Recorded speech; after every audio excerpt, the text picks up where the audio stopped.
The scream tore through the trees, before Elena Hart even understood what she was hearing. She had been walking along the river path, just as the sun dropped behind the ridge, the way she did every evening after her shift at the animal clinic.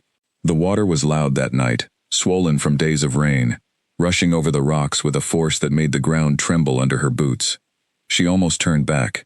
She almost told herself it was just the wind moving through the branches. Then she heard it again. A high, broken cry.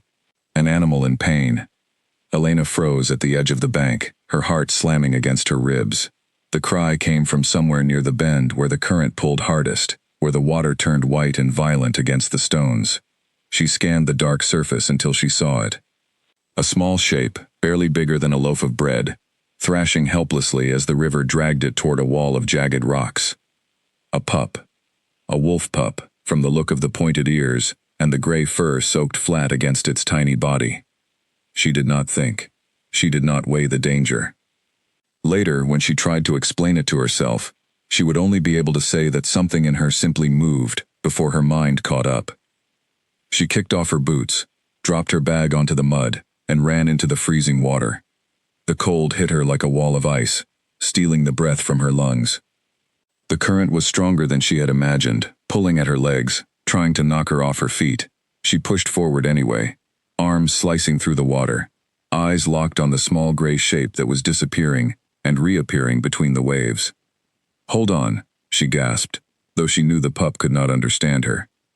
"Hold on, please." The river shoved her sideways. Her shoulder scraped against a submerged rock, and pain flared bright and sharp, but she barely registered it. She was close now, close enough to see the pup's eyes, wide and frightened, close enough to see it was losing the fight against the water. She lunged. Her fingers closed around soft, drenched fur, and she pulled the small body against her chest with everything she had left. The current tried to rip it away again, testing her grip, but she held on and turned toward the shore, kicking hard, fighting for every inch. By the time her knees hit solid ground, her whole body was shaking, whether from cold or fear or both, she could not tell. She dragged herself and the pup out of the water and collapsed onto the muddy bank, gasping. The pup lay still in her arms. "No," she whispered. "No, no. Come on." She had worked at the clinic long enough to know what to do. She turned the small body gently, pressed careful fingers against its ribs, and began to work, counting under her breath, refusing to let herself think about failure. The night around her had gone strangely quiet, as if the forest itself was holding its breath along with her. On the third press, the pup coughed. Water spilled from its small mouth, and then came a thin, trembling whimper that was the most beautiful sound Elena had ever heard. "That's it," she said, laughing and crying at the same time. "That's it, you're okay." The pup blinked up at her with eyes the color of amber, eyes that seemed far too aware for a creature so young. For a moment, Elena had the strange sensation that it was studying her, memorizing her face, the way a person might. She shook the thought away. She was cold and exhausted and imagining things. She wrapped the pup in her jacket and carried it the rest of the way home, following the path by memory since her flashlight had been lost somewhere in the river. Her cottage sat at the edge of town, a small wooden house surrounded by pine trees, far enough from her neighbors that no one questioned the strange hours she kept or the animals she sometimes brought home from the clinic to nurse back to health. Tonight, though, felt different. She could not explain why, but as she pushed open her front door and stepped into the warm light of her kitchen, she felt as if she had crossed some invisible line, as if the world she had known an hour ago was no longer quite the same world she was standing in now. She placed the pup on a towel near the fireplace and worked quickly, drying its fur, checking for wounds, wrapping it snugly to help it warm. Its breathing steadied, its shivering slowed. By the time she finally sat back on her heels, her clothes still damp and her hands still trembling from cold, the pup was watching her with those same unnervingly intelligent eyes. "You gave me quite a scare," she murmured, reaching out to stroke its head. "Where did you come from, little one? Where is your family?" The pup pressed its small head into her palm, as if it understood every word, as if it was answering the only way it could. Elena had no way of knowing that miles away, deep within a hidden world she did not believe existed, something ancient had just stirred awake, She had no way of knowing that the pup curled against her fireplace was not simply a lost animal, but the last living piece of a broken kingdom, a secret that powerful forces had spent 5 long years trying to erase. She only knew that the small creature in her arms had almost died, and that she had refused to let it. She made a bed for the pup out of old blankets in the corner of her bedroom, close enough that she could hear it if it whimpered in the night. She did not sleep well. Every hour or so she woke and checked on it, pressing her hand lightly against its side to feel the steady rhythm of its breathing. Each time, she found it curled tightly, its small body radiating warmth, and each time, relief washed through her all over again. Near dawn, she finally allowed herself to drift into a deeper sleep. She dreamed, strangely, of eyes, golden eyes, watching her from the tree line, patient and searching, as if they had been looking for something lost for a very long time. When she woke, sunlight was slanting through her curtains, and the blankets in the corner were empty. Panic seized her instantly. She sat up so fast her head spun, scanning the room, calling out softly so as not to frighten whatever small creature might be hiding. She found the pup a moment later, not hiding at all, but sitting calmly by her bedroom door, tail curled around its paws, staring at her, as though it had been waiting patiently for her to wake. "You gave me a fright," she said, exhaling shakily. "I thought you had run off." The pup tilted its head, and for a heartbeat, Elena could have sworn it almost looked amused. She spent the morning caring for it properly, cleaning the small scrapes along its side, feeding it warm broth from a dropper since it was too young for solid food, watching carefully for any sign that something might be seriously wrong. Physically, it seemed remarkably healthy for an animal that had nearly drowned the night before. There was something unusually resilient about it, something that made her frown thoughtfully more than once. She told herself it did not matter. An animal was an animal. She had rescued dozens over the years, and this one, however unusual, was simply another creature that needed her help. She decided to call him Kian, a name that had come to her suddenly, and felt right the moment she said it aloud. The pup's ears perked immediately at the sound, as if he recognized it, as if it belonged to him already. Word spread quickly in a town as small as hers. By the time she brought Kian into the clinic that afternoon for a proper checkup, her coworkers were already teasing her about her habit of collecting strays. Her supervisor, a kind but no-nonsense woman who had run the clinic for 20 years, examined Kian carefully, running her hands over his small frame, checking his eyes and ears and teeth. "He is healthy," she said finally, sounding faintly puzzled. "Healthier than he has any right to be, honestly, considering what you told me happened last night. Wolves do not usually wander this close to town either. Someone must have lost their pet, or he wandered from a den somewhere upriver. There have not been wild wolves in these hills for years," Elena said. "Not that anyone has reported anyway." Her supervisor shrugged. "Maybe he is someone's exotic pet that got loose. Either way, keep an eye on him. Something about him feels a little different, do you not think?" Elena did think that, though she could not have explained why. There was a stillness in Kian's gaze that unsettled her sometimes, a sense that he was thinking, calculating, understanding far more than a young animal should. She told herself it was simply intelligence, that some animals were sharper than others, and left it at that. She brought him home that evening, set up a proper space for him in her living room, and settled onto the couch to watch the fire, while he explored his new surroundings with careful, curious steps. Outside, the wind picked up, rattling the windows gently, carrying with it the distant sound of the river she had pulled him from, less than a day before. Kian paused near the window, ears lifting, gaze fixed on the darkness beyond the glass, as though he sensed something out there that Elena could not. She did not know that far beyond the hills surrounding her small town, a search that had gone cold for 5 long years had just been reignited. She did not know that the man leading that search had spent every one of those years refusing to give up hope, chasing false leads across half the country, driven by a promise he had made to a family that no longer existed except in his memory. She only knew that the small pup now living in her home had somehow, impossibly, become important to her in the space of a single night. She watched him settle by the fire, his small chest rising and falling steadily, and felt a strange, quiet certainty settle over her. Whatever he was, wherever he had come from, she was not going to let anything happen to him. She had no idea how soon that promise would be tested, or how far someone was already traveling to find him. Over the following days, Elena noticed small things about Kian that she could not quite explain away. He seemed to understand simple words far too quickly, responding to his name and to basic commands within a matter of days rather than weeks. He watched the evening news with what looked like genuine attention whenever a nature program came on, tilting his head at the sound of wolves howling on the screen. He refused certain foods that other pups his age would have devoured instantly, as though some deep instinct told him they were wrong for him.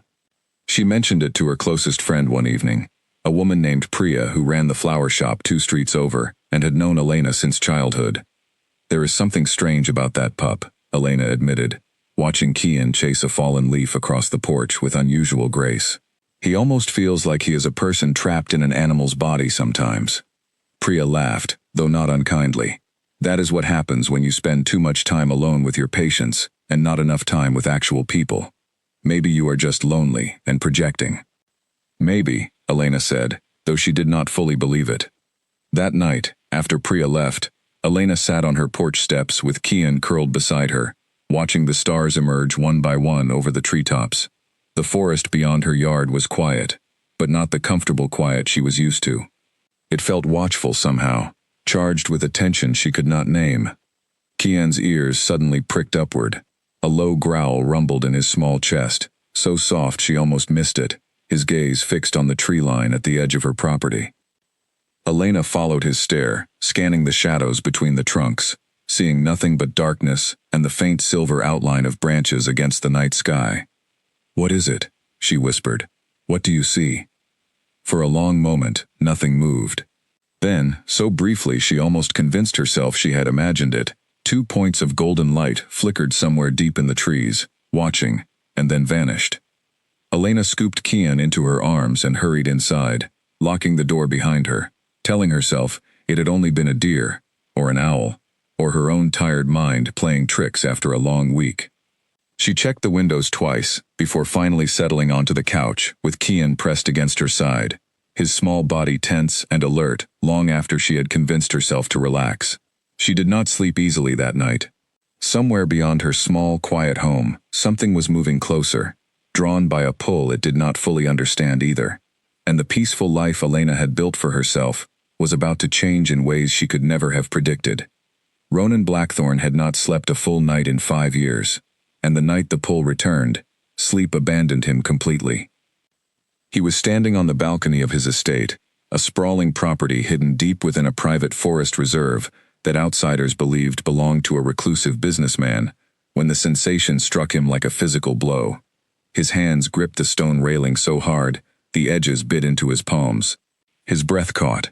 For one disorienting moment, the world tilted, and something long buried in his chest roared back to life.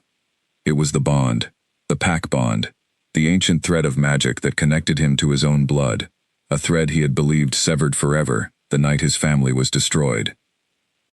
He had felt it flicker once before, faintly, months after the attack, and had chased that flicker across 3 states before it vanished again, leaving him with nothing but exhaustion and a grief he had never fully allowed himself to feel. He had told his advisors afterward that it had been a mistake, a trick of his own desperate hope. He had told himself the same thing every night since, forcing himself to accept what everyone around him already believed. His younger brother was gone. There was no one left to search for. Now the bond was back, stronger than it had ever been, humming steadily instead of flickering, as if whatever had been suppressing it for years had suddenly lost its grip. Ronan did not call his advisors that night. He did not want their carefully worded doubts, their gentle reminders that hope could be its own kind of cruelty. He stood alone on the balcony until dawn, tracking the direction of the pull with the same instinct that had once made him one of the most respected trackers in his father's court, long before responsibility for an entire kingdom had fallen onto his shoulders far too young. By morning, he had a general direction. A cluster of small towns nestled along a river system several hundred miles north, in a region his people had no strong presence in, which was likely exactly why it had gone unnoticed for so long. He called his second-in-command, a steady, loyal man named Callum who had served the Blackthorn family since before Ronan was born. "The bond is active again," Ronan said, without preamble. "It is strong, stronger than before." There was a pause on the other end of the line. careful and measured, the kind of pause Ronan had grown used to over the years whenever he brought up his brother. "Ronan," Callum said gently, "we have chased this feeling before." "Not like this," Ronan said. "Something is different this time. I need trackers sent north, quietly. No uniforms, no pack markings. I do not want to spook whatever is out there before we understand what we are dealing with." Another pause. Then, reluctantly, "Understood. I will assemble a team by tonight." "I am going myself," Ronan added. That drew a sharper reaction. "Your council will not approve of the king leaving the territory during an active succession dispute, especially with the Western faction making noise again." "Let them make noise," Ronan said, his voice low and hard. "I have spent 5 years listening to noise while my family's murderers walk free and my brother's fate remains unknown. If there is even a chance this is real, I am not sending someone else in my place." Callum did not argue further. He knew Ronan well enough to recognize when a decision had already been made. Ronan spent the rest of the day preparing quietly, arranging cover stories, ensuring the kingdom's daily affairs would continue smoothly in his brief absence. He told his council only that he was pursuing a private matter related to ongoing security concerns, which was not entirely a lie. The rival faction responsible for his family's destruction had never stopped searching for any surviving heir either, and if the bond he felt was truly his brother, then whoever had strengthened enough to break through years of magical suppression might not be the only ones who noticed. That thought alone was enough to quicken his pace. He arrived in the small mountain town 2 days later, dressed plainly, carrying forged documents identifying him as an independent wildlife researcher studying regional wolf populations. A cover story vague enough to explain his presence without drawing unwanted attention. He rented a room above the town's only diner and spent his first evening walking the streets, letting the bond guide him the way a compass needle finds true north. The pull grew steadily stronger as he moved through the quiet town, past small shops closing for the evening, past a flower store with its lights still glowing warmly in the window, until he found himself standing at the edge of a residential street lined with modest homes and towering pine trees. The pull was strongest here. Somewhere close, impossibly close after 5 years of searching, his brother was alive. Ronan stood frozen on the sidewalk for a long moment, his heart pounding with something he had not allowed himself to feel in longer than he could remember. Hope, sharp and painful, and almost unbearable after so many years of disappointment. He forced himself to keep walking, unwilling to draw attention by lingering too long in one place. As he passed a small wooden cottage set back from the road, surrounded by pine trees, the pull spiked so suddenly and so intensely that he stopped mid-step, breath catching in his throat. Here. Whatever remained of his family was here, behind that door, in that quiet, unassuming little house. He caught himself staring and forced his feet to move again, walking past at a measured pace, cataloging every detail, without appearing to do so. A woman's silhouette moved past the front window, tall and graceful, dark hair pulled back loosely. She seemed entirely unremarkable, entirely human, entirely unaware of the storm quietly gathering just beyond her doorstep. Ronan did not yet understand her role in all of this. He did not know that she was the one who had pulled his brother from the river days earlier, that her simple act of courage had somehow strengthened a bond that years of powerful suppression magic had failed to erase, or that the ancient laws of his people would soon bind her fate to his in ways neither of them could anticipate. He only knew that he needed to get close enough to confirm what every instinct in his body was already screaming to be true. That night, back in his rented room above the diner, Ronan paced restlessly, running through possibilities, weighing his next move carefully. Approaching too aggressively could frighten the woman into fleeing with the child, or worse, could alert whoever else might be tracking the same resurgence of bloodline magic. Approaching too cautiously risked losing precious time if his enemies were closer than he realized. He decided to establish a presence in the town first, to gather information the way any careful investigator would, before revealing anything about his true identity or purpose. He would learn the woman's routines, understand her connection to the pup, and find a way to get close without raising alarm. He barely slept that night either, though for entirely different reasons than the sleepless nights that had come before it. For the first time in 5 years, exhaustion competed with something far more powerful. Hope had returned, and Ronan Blackthorne had almost forgotten how dangerous hope could feel. The following morning, he made his way to the town's small general store, listening carefully to the easy chatter between the shopkeeper and her customers, the kind of casual gossip that flowed freely in towns where everyone knew everyone else's business. It did not take long before he heard exactly what he needed. "Did you hear about Elena's new pup?" one woman was saying to another near the counter. "Pulled the poor thing right out of the river a few nights back. Nearly drowned herself doing it, from what I heard." "That girl has always had a soft heart for strays," the shopkeeper replied, shaking her head fondly. "Works over at the clinic, you know. Always bringing home some creature or another."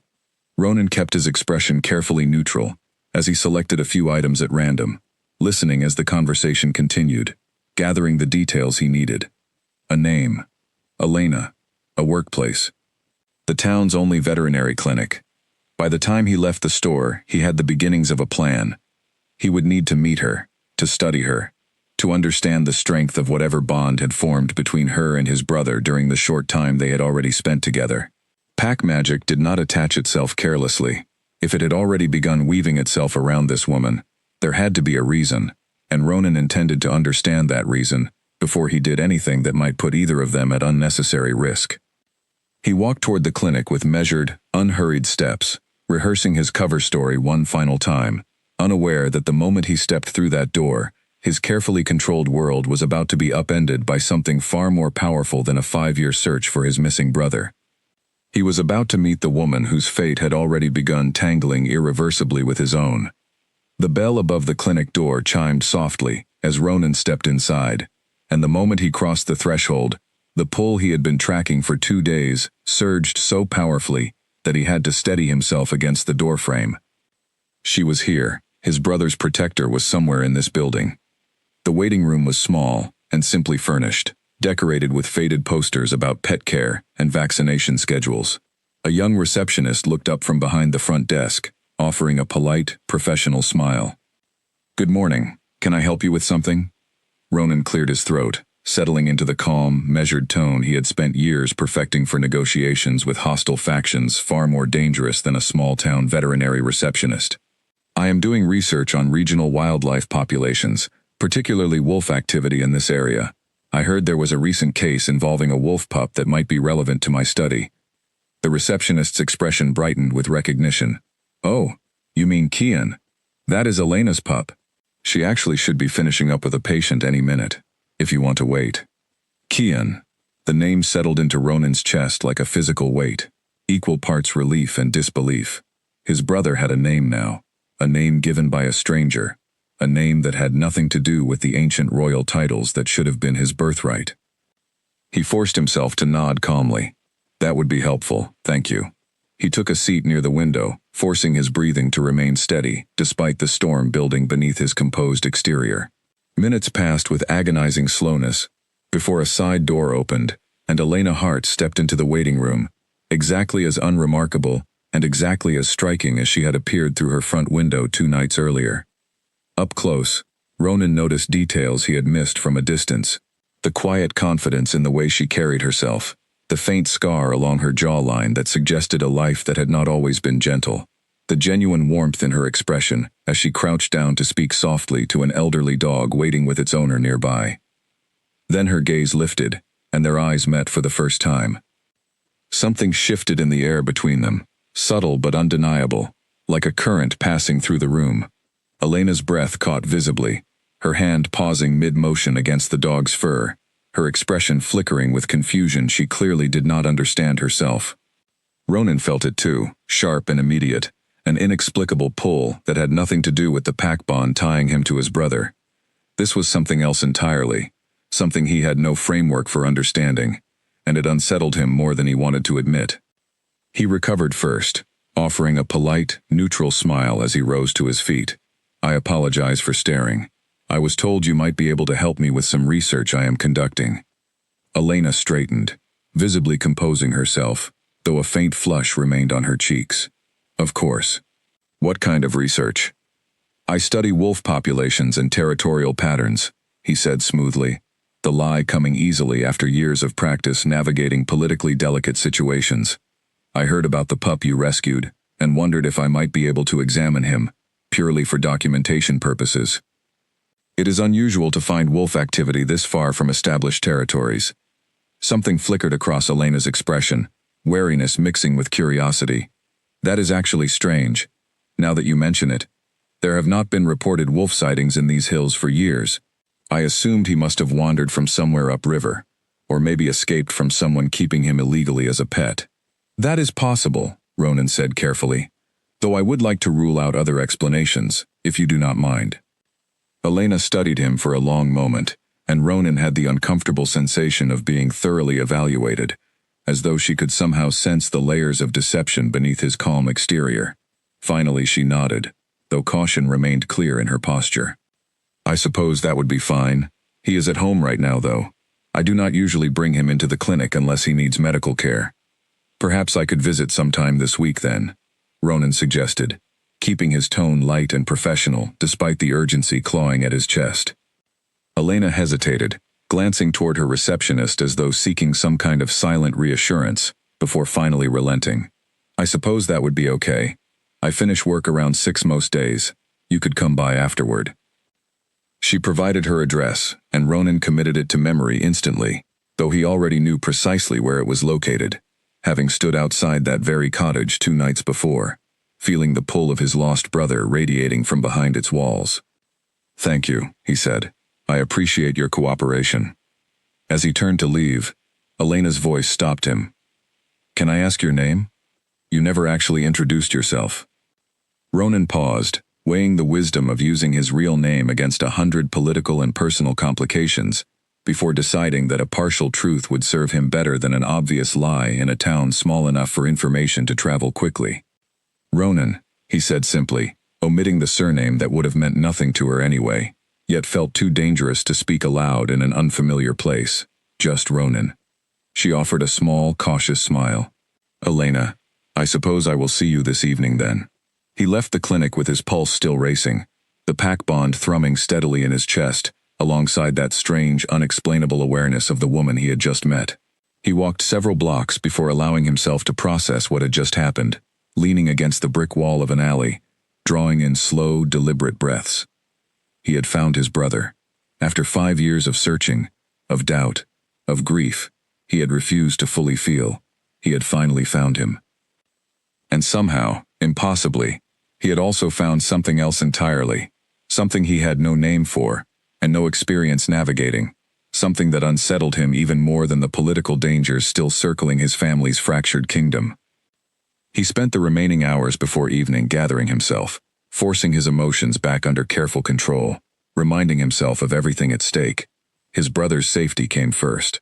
Whatever strange pull existed between himself and Elena would have to wait, examined later, once the more urgent matter of confirming his brother's identity and ensuring his protection had been properly addressed. When evening finally arrived, Ronan walked the now familiar path toward Elena's cottage, his heart pounding, with an intensity that had nothing to do with the physical exertion of the walk itself. As he approached the small wooden house, the pack bond surged with such overwhelming force that he nearly stumbled, bracing himself against a nearby tree until the sensation settled into something more manageable. He knocked on the front door, waiting with forced patience, as footsteps approached from inside. The door opened, and Elena stood in the doorway, a small gray shape peeking curiously from behind her legs. Golden eyes met Ronan's own, and recognition flickered instantly, ancient and undeniable, a silent acknowledgement passing between blood that had been separated for 5 long years. For the first time since the night his family was destroyed, Ronan Blackthorne felt something inside his chest that he had almost forgotten existed. He felt whole. Elena noticed the change in Kian the instant Ronan stepped through her doorway. The pup, who had spent the past several days growing steadily more comfortable in her home, suddenly went rigid with attention, his small body trembling with an energy she had never seen from him before. He did not bark or growl. Instead, he moved forward slowly, almost reverently, until he was pressed against Ronan's leg, staring up at him, with an intensity that made Elena's chest tighten, with an emotion she could not quite name. That is unusual, she said, watching the two of them carefully. He is normally cautious around new people.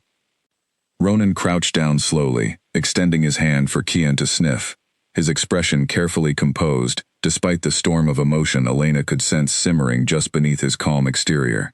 Animals often sense things about people that others miss, he said quietly. Perhaps he simply trusts me. Elena studied the two of them, an inexplicable feeling settling over her, something between curiosity and unease. There was an odd tenderness in the way Ronan looked at her pup, a tenderness that seemed far too personal for someone claiming to be conducting professional research. "Would you like to come in?" she offered finally, stepping aside to allow him entry. "I can put on some tea while you examine him."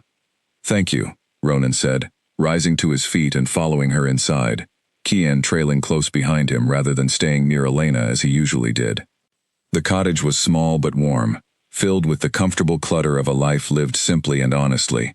Bookshelves lined one wall, crowded with well-worn paperbacks. A soft blanket lay draped across the couch, and the fireplace crackled gently, filling the room with a golden, flickering light. Ronan took a seat at Elena's small kitchen table while she prepared tea, watching with quiet fascination as Kian settled comfortably at his feet, rather than exploring the room, as he normally would with a stranger present. "You mentioned earlier that wolf sightings have been rare in this region," Ronan said, carefully steering the conversation toward information he needed. "Do you know anything else about where he might have come from? Any details from the night you found him?" Elena set 2 cups of tea on the table and sat across from him, considering the question thoughtfully. "Not much, honestly. I heard him crying near the river during a storm. He was being pulled under by the current. I did not see any other wolves nearby. No den, nothing that would explain where he came from." "That is strange," Ronan murmured, more to himself than to her. Pups his age rarely wander far from their pack. Someone must have separated him from his family, whether intentionally or not. Elena's expression shifted, concern flickering across her features. "Do you think someone abandoned him deliberately?"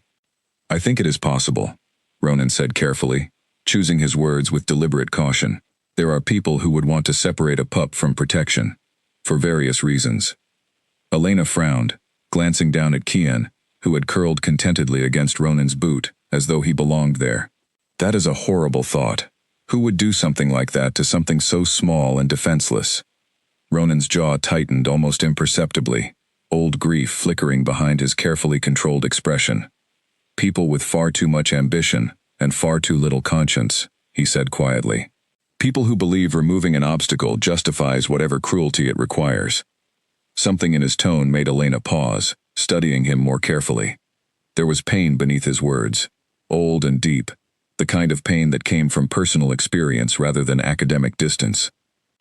"You sound like you know something about that firsthand," she said softly. Ronan's gaze flickered to hers, something vulnerable passing briefly across his composed features before he masked it once again. "I have seen the damage ambition and cruelty can cause," he said simply. "It is part of why this research matters to me." Elena did not press further, though she filed away the moment carefully, sensing there was far more beneath the surface of this quiet, intense stranger than he was willing to reveal. She found herself curious about him in a way that unsettled her slightly, an interest that went beyond simple professional courtesy. They spent the next hour discussing Kian's behavior in more detail, Ronan asking careful, pointed questions disguised as scientific curiosity, gathering information about the strength of the bond forming between Elena and his brother. Every answer she gave only deepened his understanding of just how significant her role in all of this had already become. The pack bond did not attach itself to random humans without reason. If it had woven itself around Elena so quickly and so strongly, there had to be a deeper explanation, one that Ronan suspected involved forces far older and more complex than simple chance. As the evening wore on, Kian eventually climbed into Ronan's lap uninvited, curling into a comfortable ball as though he had done so 100 times before. Elena watched the scene with a soft, unguarded smile, some of her earlier wariness melting away entirely. "He really seems to like you," she observed. "That is rare. I appreciate you being so gentle with him." Ronan looked down at the small sleeping form in his lap, and for a moment, the careful composure he had maintained throughout the visit cracked entirely, replaced by something raw and overwhelming. "He is easy to care for," Ronan said quietly, his voice rough with emotion he could not fully hide. Elena noticed the shift immediately, tilting her head with quiet curiosity. "You say that like you have known him longer than a single evening." Ronan met her gaze, and for one terrifying, exhilarating moment, he considered telling her everything. The kingdom, the pack bond, the 5 years of relentless searching, the ancient magic that had somehow woven their fates together, through no choice of either of their own. The words rose in his throat, dangerous and tempting. Instead, he forced himself to smile, carefully rebuilding the wall he had allowed to slip. Some connections simply feel immediate, he said instead, the words carrying a truth that extended far beyond the conversation they were having. Elena studied him for a long moment, clearly sensing there was more beneath his words than he was willing to share, yet choosing not to push further. "Well," she said finally, "whatever the reason, I am glad he trusts you. He does not trust easily." "Neither do I," Ronan admitted quietly, surprising himself with the honesty of the statement. "Yet here I am." The moment stretched between them, charged with an awareness neither of them fully understood, before Elena cleared her throat and glanced toward the window, where darkness had fully settled over the town. "It is getting late," she said. "You are welcome to visit again, if your research requires it." Ronan gently shifted Kian off his lap, careful not to wake him, before rising to his feet. "I would like that," he said, and meant it far more deeply than the simple words conveyed. As he walked back toward town, beneath the star-scattered sky, Ronan replayed every moment of the evening, cataloging details about his brother's health and behavior, alongside details about Elena that had nothing to do with his mission at all. The confusion of gathering both kinds of information simultaneously left him unsettled in ways he had not anticipated. He had come to this town seeking his brother. He had not expected to find himself equally captivated by the woman who had saved him.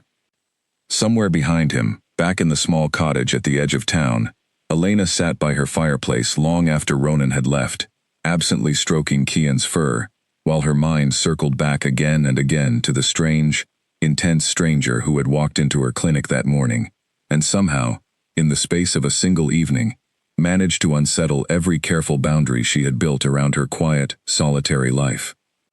Neither of them yet understood how quickly that quiet life was about to change, or how little time remained before the secrets both of them were carrying would be forced into the open. 300 miles south, in a compound built into the side of a mountain that few outside a small circle of loyalists even knew existed, a woman named Freya Voss stood before a wall of monitors, her expression sharpening as one of her trackers delivered unwelcome news. "The bloodline signature returned," the tracker said carefully, clearly bracing for her reaction. "Stronger than any reading we have recorded in 5 years. Our instruments placed it somewhere in the northern river region." Freya's fingers tightened around the edge of the console in front of her, her knuckles whitening. 5 years of careful, patient work. 5 years of maintaining the illusion that the Blackthorn bloodline had been fully extinguished the night she orchestrated the deaths of its rightful rulers. And now a single unexplained resurgence threatened to undo everything. "Are you certain?" she asked, her voice deceptively calm despite the fury simmering beneath it. "The suppression charm we placed on the child before his disappearance should have prevented this entirely," the tracker replied. "Something must have interfered with it, weakened it perhaps, or broken it outright."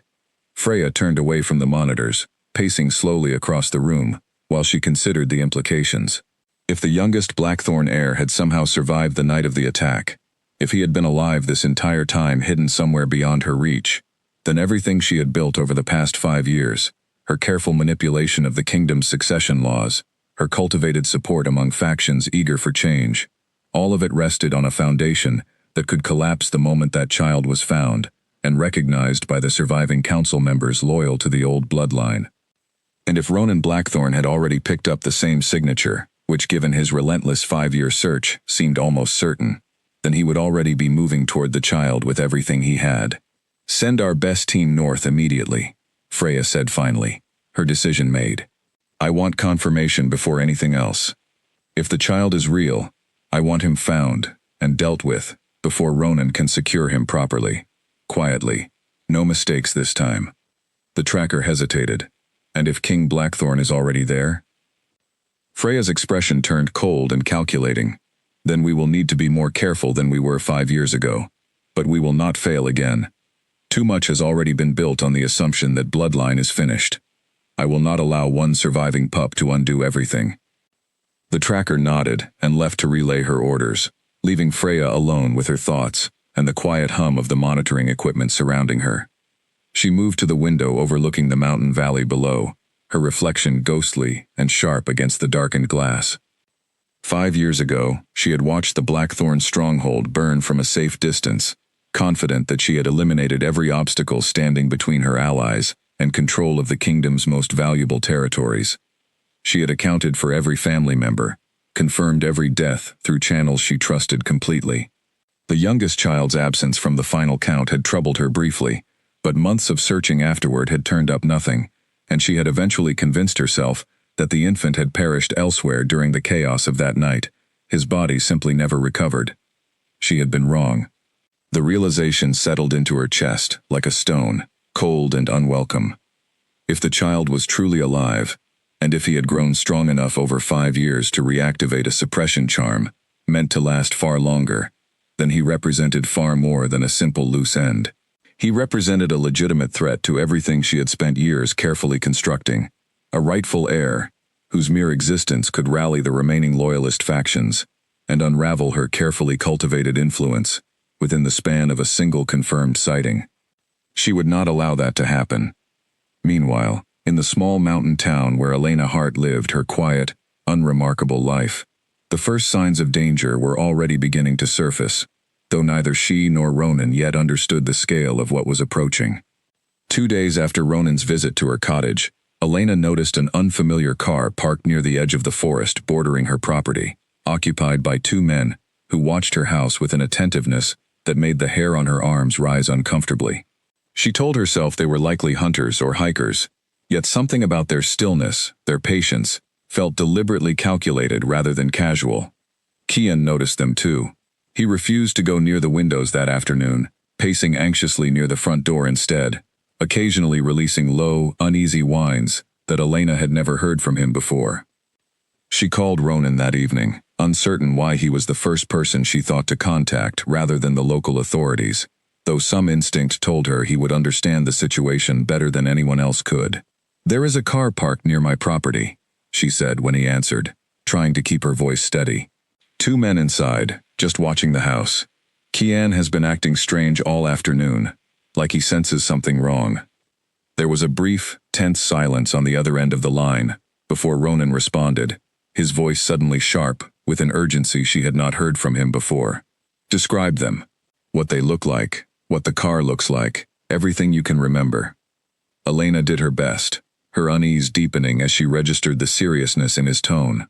"Ronan, what is going on? You are scaring me." "I am coming over right now," he said, ignoring her question entirely.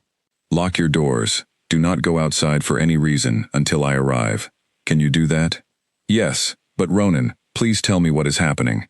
"I will explain everything," he promised, his voice tight with barely contained tension. "Just stay inside. I am on my way." The line went dead, leaving Elena standing in her kitchen, with her heart pounding, staring out at the darkening forest beyond her window, wondering exactly what kind of danger she had unknowingly stepped into the moment she pulled a small drowning pup from the river days earlier. Kian pressed himself against her legs, trembling slightly, and Elena crouched down to gather him into her arms, holding him close, as though her embrace alone could shield them both from whatever was closing in around them. Whatever secrets Ronan had been carefully guarding since the moment they met, Elena understood now that the time for careful evasion was rapidly running out. Ronan arrived at Elena's cottage faster than she thought possible, his usual measured calm replaced by a tightly controlled urgency that radiated from every movement. He checked the perimeter of her property before even knocking, his eyes scanning the tree line with the focused intensity of someone trained to notice threats that ordinary people would miss entirely. "The car is gone," he said as Elena opened the door, though his tension did not ease in the slightest. "That does not mean they are gone. It likely means they finished whatever observation they came here to do." Elena stepped aside to let him in, her arms still wrapped protectively around Kian. "Ronan, I need you to explain what is happening. Right now. No more vague answers." Ronan closed the door behind him, pausing for a long moment, as though weighing exactly how much truth he could safely share, without revealing everything at once. Finally, he exhaled slowly and met her gaze directly. "There are people searching for Kian," he said carefully. "Dangerous people, who would want to harm him if they found him. I have been trying to determine whether they had already located this town before deciding how much to tell you. Why would anyone want to harm a pup? Elena demanded, her fear sharpening into something closer to anger. He is a baby animal. What possible threat could he be to anyone? Ronan's jaw tightened, old grief and present danger warring visibly behind his composed expression. It is complicated, he said. More complicated than I have been honest with you about. Elena set Kian down gently and crossed her arms, studying Ronan with a mixture of frustration and dawning suspicion. Then uncomplicate it for me. Who are you really, Ronan? Because I am fairly certain wildlife researchers do not react the way you just did over a parked car. The silence stretched between them, heavy and charged, before Ronan finally spoke again, his voice quieter now, weighted with 5 years of carefully guarded pain. My name is Ronan Blackthorn, he said. I did not come to this town for research. I came here searching for my younger brother, who I believed had died 5 years ago, along with the rest of my family. Elena's expression shifted from suspicion to confusion, her mind struggling to reconcile his words with everything she thought she understood about the situation. Your brother, she repeated slowly. Ronan, I do not understand what that has to do with Kian. Ronan held her gaze steadily, bracing himself for whatever reaction would follow the words he was about to say. Kian is my brother, he said quietly. He was taken from our family the night our parents were murdered, hidden somehow, and I have spent 5 years searching for him, without success, until a bond connecting us reactivated a few days ago and led me directly to this town. For a long moment, Elena simply stared at him, waiting for some sign that he was joking, that this was some elaborate misunderstanding, rather than the impossible claim it appeared to be. Kian, she said finally, gesturing toward the small wolf pup watching them both with unusually attentive golden eyes, is a person. He is more than that, Ronan said carefully. My family, our people. We are not entirely human. We carry the ability to shift between human and wolf forms, a heritage that goes back many generations. Kian was born into that heritage as well, though he is currently too young to control the shift consciously. Someone placed a powerful suppression charm on him the night our family was attacked, likely to hide him from those who wanted him dead, and that charm has only recently begun to weaken. Elena took a slow step backward, her mind racing to process information that defied everything she understood about the world around her. This is insane, she said quietly. You expect me to believe that the pup I pulled out of the river is secretly a person, a prince, whatever you are calling it, and that dangerous people are hunting him because of some ancient magical bloodline. I understand how impossible this sounds, Ronan said gently. I would not blame you for refusing to believe any of it, but the men watching your house tonight were real, Elena. The danger is real, and I need you to trust me long enough to keep both of you safe, whether or not you believe the rest of what I am telling you. Elena looked down at Kian, who stared back up at her with those same unnervingly intelligent golden eyes that had unsettled her from the very first night, the same eyes that seemed to understand every word of their conversation, far too clearly for an ordinary animal. Prove it, she said finally, her voice steadier than she felt. If any of this is true, show me. I need to see it with my own eyes before I decide whether to trust anything you are telling me. Ronan hesitated, glancing toward Kian with visible reluctance. Forcing a shift before he is ready could be dangerous for him, he said. His body is still adjusting to the suppression charm weakening. It could cause him pain. Then how am I supposed to believe any of this? Elena pressed, frustration bleeding into her voice.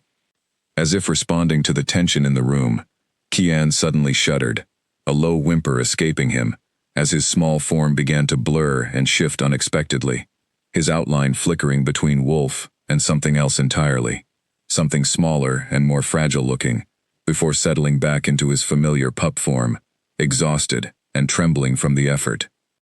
Elena's breath caught sharply, her hand flying to her mouth as she processed what she had just witnessed. That was, she started, unable to finish the sentence.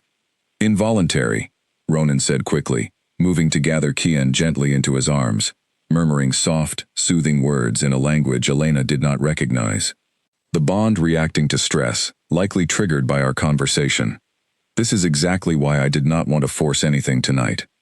Elena sank slowly onto her couch, her legs suddenly unsteady beneath her, staring at the small trembling pup cradled protectively in Ronan's arms. Everything she thought she understood about her quiet, uneventful life had just been shattered in the space of a single conversation. "I need a minute," she said quietly.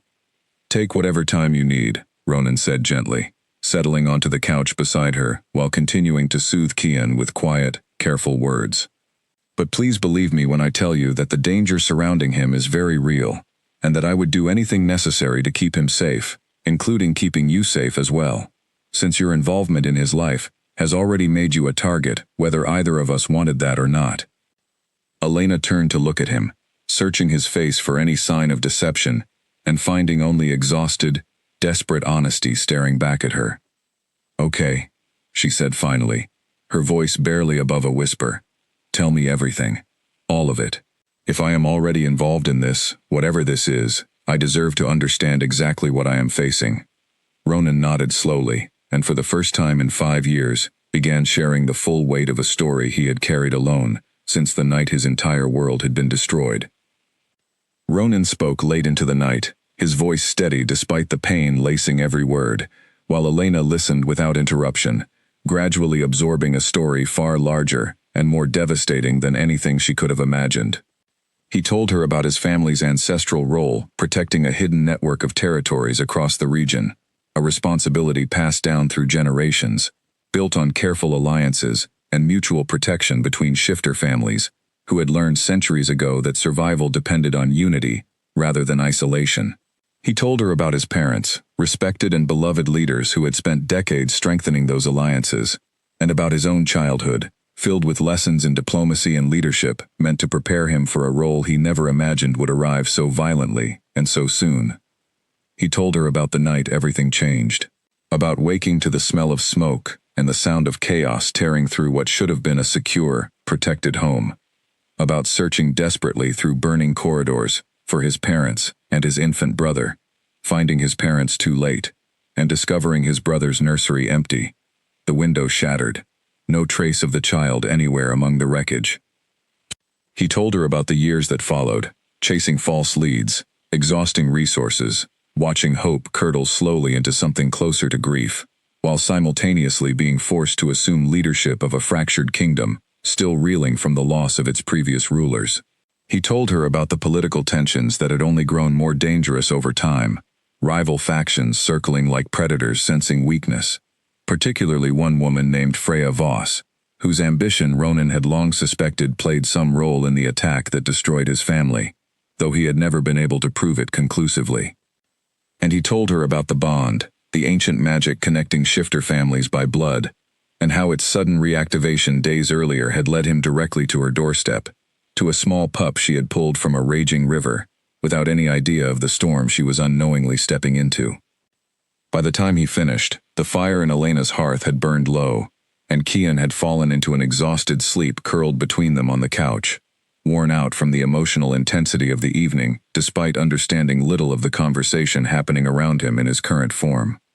Elena sat quietly for a long moment, processing everything she had just heard, her earlier fear gradually settling into something closer to determination. "I am sorry," she said finally, her voice soft with genuine sympathy. "What you went through, what you have carried alone for 5 years, I cannot imagine how difficult that has been." Ronan met her gaze, something vulnerable and grateful flickering behind his tired eyes. "Thank you for listening," he said quietly. "I was not certain you would believe any of it, let alone offer sympathy rather than simply demanding I take him and leave." Elena glanced down at Kian's sleeping form, her expression softening further. "He trusted me before either of us understood any of this," she said.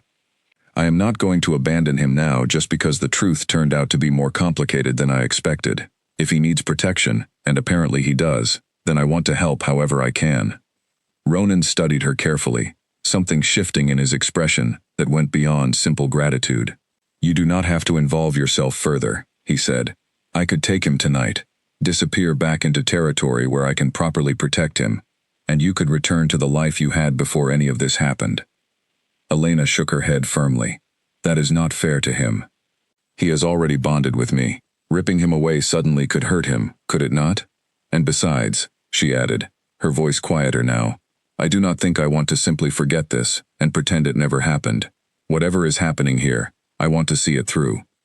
Something in Ronan's chest tightened at her words, an emotion far more complicated than simple gratitude settling over him, as he studied the woman sitting beside him, offering to willingly step into danger for a family that was not even her own by blood, driven purely by loyalty and compassion, that asked for nothing in return. "Then we will face it together," he said finally, his voice carrying a quiet resolve.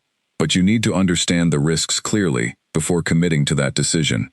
Freya Voss will not hesitate to use any means necessary to eliminate Kian if she believes he threatens her position. That could extend to anyone she perceives as protecting him." "I understand," Elena said steadily, though a flicker of fear remained visible beneath her determination. "What do we do now?" Ronan considered the question carefully, his mind already working through strategic possibilities honed by years of navigating political and physical threats.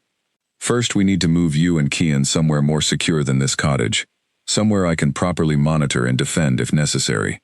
Second, I need to alert my most trusted advisors that the search has concluded successfully, so we can begin coordinating a proper security response. And third," he added, his expression darkening slightly, "we need to determine exactly how much Freya's people already know, and how quickly they are likely to act on that information." Elena nodded slowly, absorbing the gravity of the situation, while forcing herself to remain calm for Kian's sake, if nothing else. "Where would we go?" "I have a secure property not far from here," Ronan said. "Isolated, well protected, equipped with security measures that far exceed anything available in an ordinary residential area. It would not be comfortable in the way your home is comfortable, but it would be safe." Elena glanced around her small, familiar cottage, the home she had built for herself over years of quiet independence, and felt a pang of loss, even as she recognized the necessity of Ronan's suggestion. "Okay," she said finally. "When do we need to leave?" "Tonight," Ronan said gently. "I would rather move too early than too late." Elena nodded, rising to begin gathering essential belongings, while Ronan carefully lifted Kian's sleeping form from the couch, cradling him against his chest, with a tenderness that spoke to 5 years of desperate longing, finally finding its resolution, however dangerous the circumstances surrounding that reunion had become. As Elena packed quickly through her small home, gathering clothes and essential items into a single bag, she found herself reflecting on how dramatically her life had transformed in the span of less than a week. She had waded into a freezing river to save a helpless creature, never imagining that simple act of compassion would lead her into a world of ancient magic, royal bloodlines, and dangerous political conspiracies. Yet as she glanced toward Ronan, standing protectively near the door with his sleeping brother cradled safely in his arms, she found that despite the fear coursing through her, she did not regret her decision to step into this unfamiliar, dangerous world.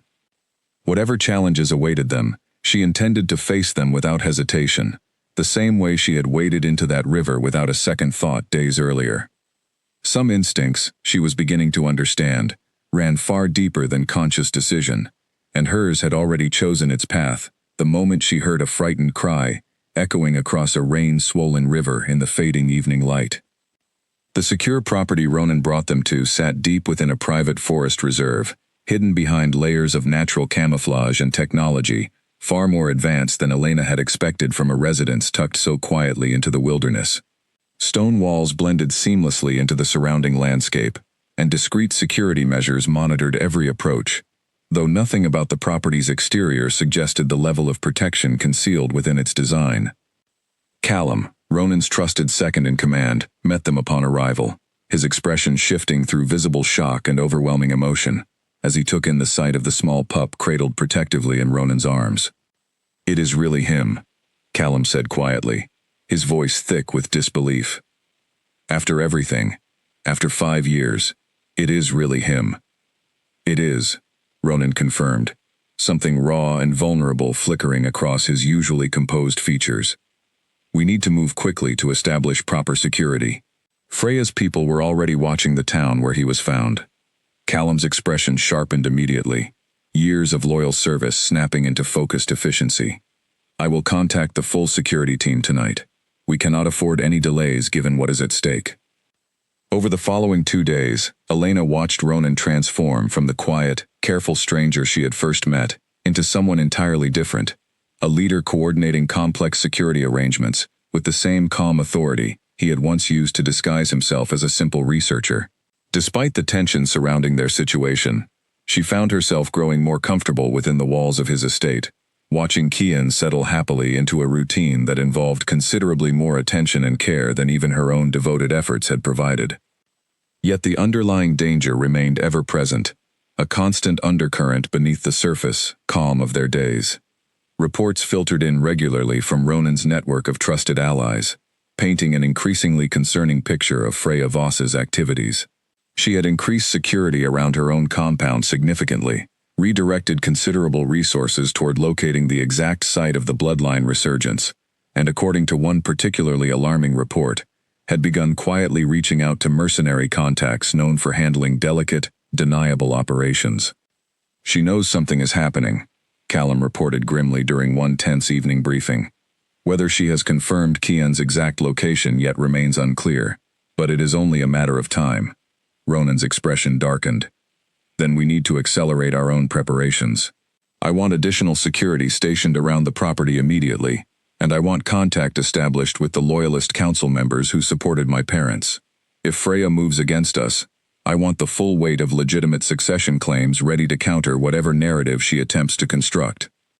Elena listened to these discussions with growing understanding, gradually absorbing the complex political landscape Ronan navigated daily, a landscape far more treacherous than she had initially comprehended.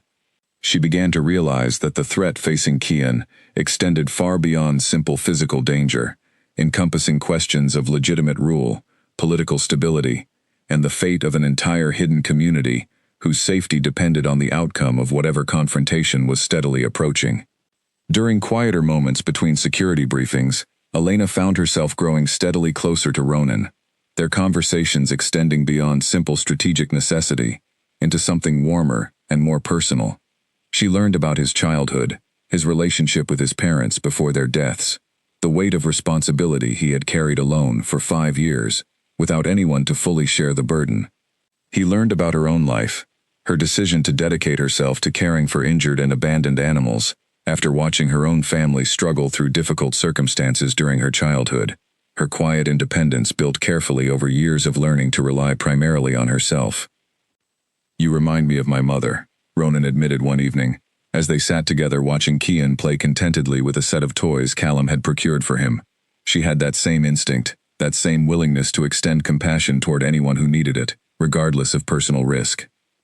Elena felt warmth spread through her chest at the comparison, though a flicker of sadness accompanied it as well. "I wish I could have met her," she said softly. "She would have liked you," Ronan said, his voice carrying quiet certainty. "She always said the strongest leaders were the ones who led with their hearts, rather than simply their ambitions." The moment stretched between them, charged with an intimacy that had been building steadily since their very first meeting in the clinic waiting room, an inexplicable connection that Elena now understood carried significance beyond simple attraction, tied somehow to the ancient magic that had drawn Ronan toward his brother, and, apparently, toward her as well. "I do not fully understand what is happening between us," Elena admitted quietly, watching the firelight flicker across Ronan's face. "This pull I feel, it does not feel like ordinary attraction." Ronan's expression softened with understanding. "Our bonds are not always limited to blood relation," he said gently.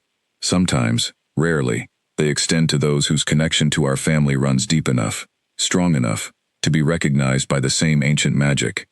I believe that is what you are feeling, Elena, what we are both feeling." "Are you saying I am somehow connected to your bloodline magic?" Elena asked, equal parts fascinated and overwhelmed by the implication. "I am saying that some bonds choose their own path, regardless of blood," Ronan said carefully. "And I believe, whether either of us intended it or not, ours has already begun forming." Elena absorbed his words slowly, feeling the truth of them resonate somewhere deep within her chest, a recognition that went beyond logical explanation.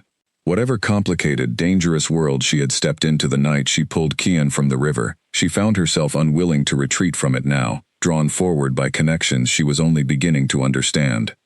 Their quiet moment was interrupted abruptly by the sharp buzz of Ronan's phone, his expression shifting instantly from warmth to alert focus as he answered the call. Elena watched his posture stiffen progressively throughout the brief conversation, dread building steadily in her chest as she registered the seriousness written across his features. "What happened?" she asked the moment he ended the call. Ronan's jaw tightened, his gaze meeting hers with grim urgency. "Freya's people have confirmed our location," he said quietly. "They are moving tonight." The estate transformed within minutes from a quiet sanctuary into a fortified stronghold bracing for confrontation. Callum coordinated security teams with practiced efficiency, positioning trusted guards along every approach to the property, while Ronan moved through the halls with focused intensity, checking defensive measures and issuing calm, clear instructions to everyone around him. "Elena, stay close to Kian and remain in the interior safe room once the barriers are activated," Ronan instructed, his voice steady despite the tension radiating from every line of his body. "Whatever happens outside, that room is the most heavily protected space on the entire property." "What about you?" Elena asked, fear tightening her chest as she watched him prepare for confrontation with an efficiency that spoke to years of similar experience. "I will be coordinating our defense," he said. "I do not intend to let anyone reach either of you." "Ronan, please be careful," Elena said, reaching out to grip his arm before he could turn away. He paused, meeting her gaze with an intensity that momentarily softened the hardened focus he had adopted in preparation for whatever was approaching. "I intend to survive this," he said quietly. "I have spent 5 years searching for my brother, and I have no intention of losing either him or you, after finally finding both of you." The words settled warmly into Elena's chest, despite the fear still coursing through her, and before she could fully process the moment, Ronan pressed a brief, gentle kiss to her forehead, before turning to continue his preparations, leaving her standing in the hallway, with her heart pounding, for reasons that extended beyond simple fear. She hurried to gather Kian, who had sensed the shift in tension throughout the estate, and pressed anxiously against her legs, whimpering softly as she scooped him into her arms and made her way toward the interior safe room Ronan had designated. The room itself was reinforced with thick walls and a heavy door equipped with multiple locking mechanisms, along with a bank of monitors displaying various security feeds from around the property. Elena settled onto a chair positioned before the monitors, watching anxiously as shadows moved across the darkened grounds outside, security personnel taking up defensive positions in preparation for the confrontation everyone knew was approaching. Minutes passed in tense silence before the first signs of movement appeared at the edge of the property, dark figures emerging from the tree line with the coordinated precision of trained mercenaries, rather than simple opportunistic threats. Elena's breath caught as she watched the confrontation begin unfolding across the monitor screens, security personnel moving to intercept the approaching threat, while Ronan's voice crackled occasionally across a radio connection Callum had left with her for updates. "Perimeter breach confirmed. Northeast section," one voice reported tersely. "Hold position," another voice responded, unmistakably Ronan's, carrying an authority and calm under pressure that steadied Elena's racing heart slightly, despite the danger clearly unfolding beyond the safe room's walls. The confrontation escalated quickly, shouts and sounds of physical struggle audible even through the reinforced walls surrounding Elena and Kian. She held the trembling pup close, murmuring soft reassurances, while her attention remained fixed on the monitors, watching for any sign of Ronan among the chaotic movement visible across multiple camera feeds. Then, on one screen, she spotted a figure breaking away from the main confrontation, moving with deliberate purpose toward a side entrance that Elena recognized with sudden horror as being uncomfortably close to the safe room's location. Her heart lurched painfully as she realized someone had anticipated exactly where the most valuable targets would be hidden, and was actively working to circumvent the primary defensive perimeter entirely. She grabbed the radio with shaking hands. "Someone is heading toward the east corridor," she said urgently. "I think they know where we are." There was a tense pause before Callum's voice responded, sharp with alarm. "Understood. Redirecting security now. Elena, reinforce the door and stay away from it until backup arrives." Elena scrambled to engage every additional locking mechanism available, pulling Kian further back into the room's interior, while her pulse hammered violently against her ribs. Through the monitor, she watched the approaching figure draw steadily closer to the corridor outside, moving with unsettling confidence that suggested detailed knowledge of the property's layout, information that should not have been available to an outside threat. Someone had provided them with insider knowledge. The realization sent a fresh wave of dread through her chest. The figure reached the safe room door moments later, and Elena watched with held breath as they attempted the locking mechanism, testing its resistance before apparently recognizing that forcing entry would take more time than they likely had available given the ongoing confrontation elsewhere on the property. Through the small reinforced window built into the door, Elena caught a brief glimpse of the intruder's face, sharp and calculating, eyes scanning the corridor with predatory focus, before retreating back the way they had come, clearly recalculating their approach given the unexpected resistance. Elena exhaled shakily, relief flooding through her chest even as new questions formed. Why retreat so easily? What alternative approach could they possibly be considering? The answer arrived moments later when the lights throughout the entire safe room flickered ominously before cutting out entirely, plunging the space into sudden darkness broken only by the faint glow of emergency battery backup illuminating the monitor screens. They cut the power, Elena realized with rising panic, her grip tightening protectively around Kian as the pup whimpered softly against her chest. Through the radio, chaos erupted across multiple channels simultaneously, voices overlapping with urgent reports of additional breaches, of security systems failing throughout sections of the property, of the confrontation escalating far beyond what anyone had initially anticipated. And then, cutting through the chaos, Ronan's voice, sharp with an intensity Elena had never heard from him before. Elena, if you can hear this, do not leave that room no matter what happens. I am coming for you both. I promise you that. The radio went silent immediately afterward, and Elena sat frozen in the darkness, holding Kian close, praying desperately that Ronan's promise would prove stronger than whatever dangerous forces were currently converging around them both. Minutes stretched into what felt like hours, as Elena crouched in the darkened safe room, her back pressed against the reinforced wall, Kian trembling silently against her chest. Every distant sound sent fresh spikes of terror through her, though she forced herself to remain still and quiet, trusting Ronan's promise despite every instinct urging her to do something, anything, rather than simply wait helplessly in the dark. Gradually, the sounds of struggle beyond the safe room began shifting in character, the chaotic overlapping shouts giving way to something more decisive, footsteps retreating rather than advancing, until an unsettling quiet finally settled over the corridor outside. Then came a sound that made Elena's heart leap with desperate hope, a familiar voice calling softly through the door. "Elena, it is Ronan. It is safe now. Can you unlock the door?" She scrambled forward immediately, fumbling with the locking mechanisms in the darkness, until the heavy door finally swung open, revealing Ronan standing in the dimly lit corridor beyond, visibly exhausted, but unmistakably alive, a shallow cut along his cheekbone, the only visible sign of the confrontation he had just survived. Elena did not hesitate. She closed the distance between them instantly, wrapping her free arm around him while still cradling Kian carefully against her chest with the other, relief overwhelming every other emotion coursing through her. "You are safe," she breathed against his shoulder. "You are actually safe." Ronan's arms wrapped around both of them, holding tight, his own relief evident in the way his shoulders finally loosened, after what had clearly been an intensely stressful confrontation. "I told you I would come back for you both," he murmured. "What happened?" Elena asked, pulling back slightly to study his face for any sign of hidden injury. "We repelled the initial assault," Ronan explained, though grim satisfaction colored his tone. "Freya's mercenaries were skilled, but not skilled enough to overcome a properly prepared defense. Several were captured, and the information they provided has already proven invaluable." "What kind of information?" Elena asked. Ronan's expression darkened slightly. "Confirmation that Freya orchestrated the attack on my family 5 years ago, along with detailed records of her ongoing manipulation of succession politics within our council.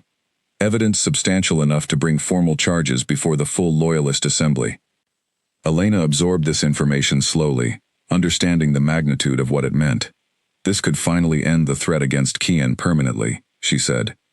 "It could end considerably more than that," Ronan said quietly. "It could restore legitimate stability to an entire kingdom that has suffered under uncertainty and fractured leadership for 5 long years." Over the following days, the full consequences of that eventful night unfolded steadily. The captured mercenaries' testimony, combined with additional evidence gathered by Ronan's loyalist allies, proved sufficient to formally charge Freya Voss before the full council of shifter leaders, exposing her role in the attack that had destroyed Ronan's family and thrown their kingdom into years of political instability. She was apprehended attempting to flee the region days later, her carefully constructed influence collapsing entirely once the truth of her actions became undeniable.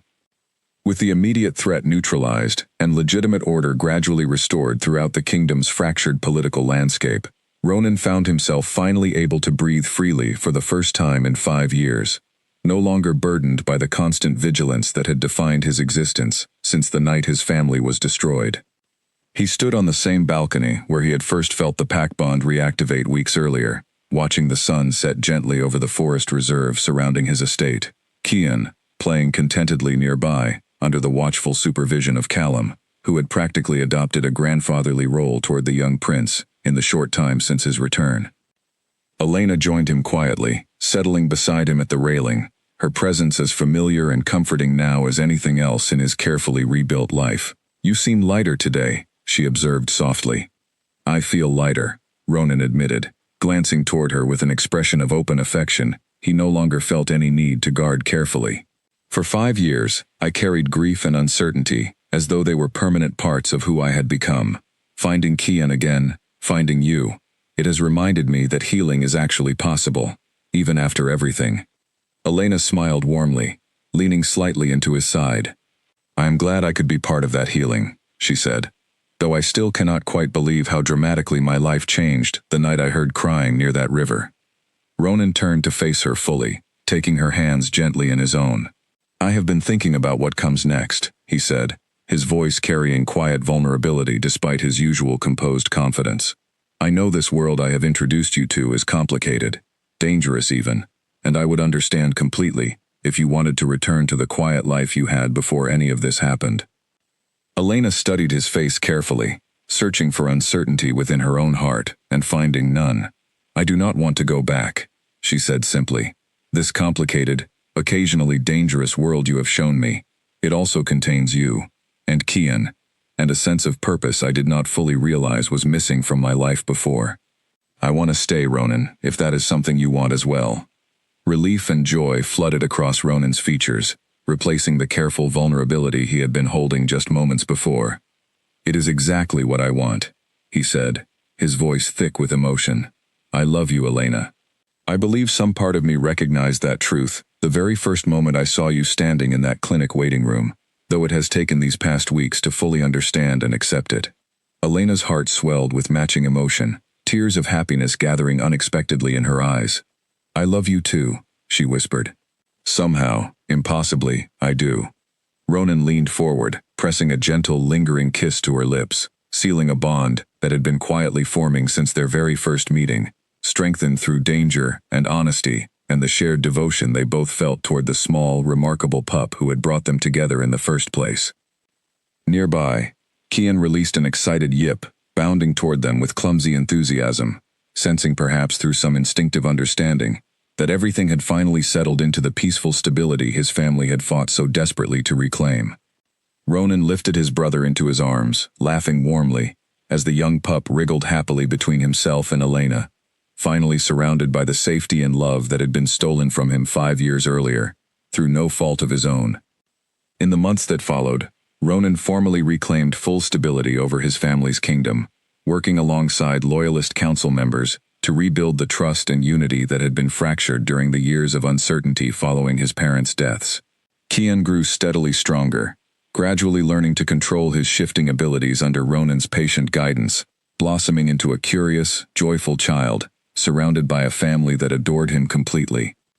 And Elena, the quiet veterinary assistant who had once lived a simple, solitary life at the edge of a small mountain town, found herself embraced fully into a world she never could have imagined existed, standing proudly beside the man she loved and the small boy who called her family, grateful every single day for the impulsive decision that had sent her wading into a freezing river without hesitation, simply because something small and helpless had needed saving. She had rescued a drowning pup from a raging current one ordinary evening, never imagining that single act of courage would lead her toward a love, a family, and a purpose more profound than anything she had previously believed possible. Some rivers, she had come to understand, carried far more than water. Sometimes, They carried destiny itself, patiently waiting for someone brave enough to wade in and claim it.